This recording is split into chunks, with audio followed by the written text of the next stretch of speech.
கட்சியா அம்மா கட்சியா ஏற்கனவே நான் நடத்தி கொண்டிருக்கின்ற கழகத்தை அடிப்படை தொண்டர்கள் உரிமையை மீட்கின்ற கழகத்தை ஒவ்வொரு மாதமும் தலைமை கழக நிர்வாகிகள் மாவட்ட கழக செயலாளர் கூட்டத்தை கூட்டுவேன்.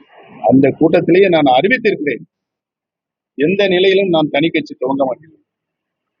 இந்த கழகம் மீட்டெடுப்பதற்கு உரிமை அனைத்து இந்திய அண்ணா முன்னேற்ற கழகத்தினுடைய அடிப்படை உரிமைகளை மீட்டெடுப்பதற்காகத்தான் இந்த கழகம் தோற்றுவிக்கப்பட்டது. அதுக்கு நான் உறுப்பினர்கள் சேர்க்கல, இருக்கிறவங்களை வச்சு சட்ட போராட்டம் கோர்ட்ல நடத்திட்டு இருக்கேன். ஆனால் ஒன்றை அறிவித்தோம், நாடாளுமன்ற தேர்தலில் நாங்கள் போட்டியிடும் அறிவித்தோம். 6 நாடாளுமன்ற தேர்தலில் என்டிஏ அலையன்ஸ்ல இருந்து எனக்கு ஒதுக்கப்பட்டது. என்னை கூப்பிட்டு நீங்க 6 நாடாளுமன்றத்தில் 6 நாடாளுமன்ற தேர்தலில் 36 சட்டமன்ற இருக்கின்ற அங்க இருக்க தலைவர்கள், மாவட்ட கழக செயலாளர், நிர்வாகிகளை கேட்டேன், இந்த தேர்தலில் யாருக்கு வாய்ப்பு இல்லைன்னா பொருளாதார வசதியில இல்லை, நாங்க பின்னால் பார்த்துக்கிறோம் அப்படின்னு சொல்லிட்டாங்க. அதனால என்னை நிக்கணும்னு சொன்னாங்க. தலைமை நிர்வாகி எனக்கு வேணாம், 2 வருஷம் இருக்குது சட்டமன்ற ஒரு கோடி 5 ஆண்டுகள் எனக்கு நம்பிக்கை வச்சு அவர் நல்ல முறையில் பணியாற்றுவாங்க. அவங்க நம்பிக்கை வச்சு என்னை சட்டமன்ற உறுப்பினர் ஆகிக்காங்க. நான் போய் ரிசைன் பண்ணிட்டு என்னை நிற்க வேணாம், தேசிய என்னை விட்டு ஆள வேண்டியிருக்காங்க. இல்லை நீங்க அவசியம் நிற்கணுங்க.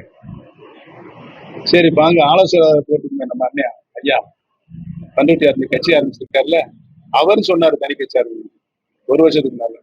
ஏன்னா இந்த உங்களெல்லாம் இங்கே போய் இருக்கிறீங்க அப்படின்னு அவர்கிட்ட கேட்டு வேணாம் தனி கட்சியில் வேணாம் அவர்கிட்ட மறுத்திருக்காங்க.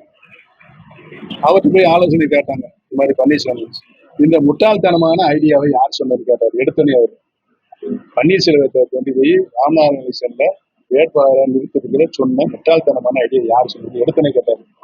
என்னை நிக்கணும்னு சொன்னாங்களே வாயடிச்சு போறாங்க, யாருக்கு மூச்சு விட்ட பேச்சு இல்லை.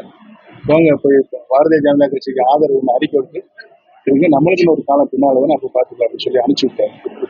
என்னை வீட்டுக்கு வந்து நான் யாரும் சொல்ல அரசியல் நாகரிகம் நான் சொல்லலை. விடிய விடிய விடிய விடிய விடிய எங்க பையங்களை 2 பேரையும் கூட்டு வந்துட்டு எங்க மருமகளையும் கூட்டு வந்து நீங்க அவசியம் நிக்கணும்னு சொல்லி வற்புறுத்தியதன் காரணமாக தான் நான்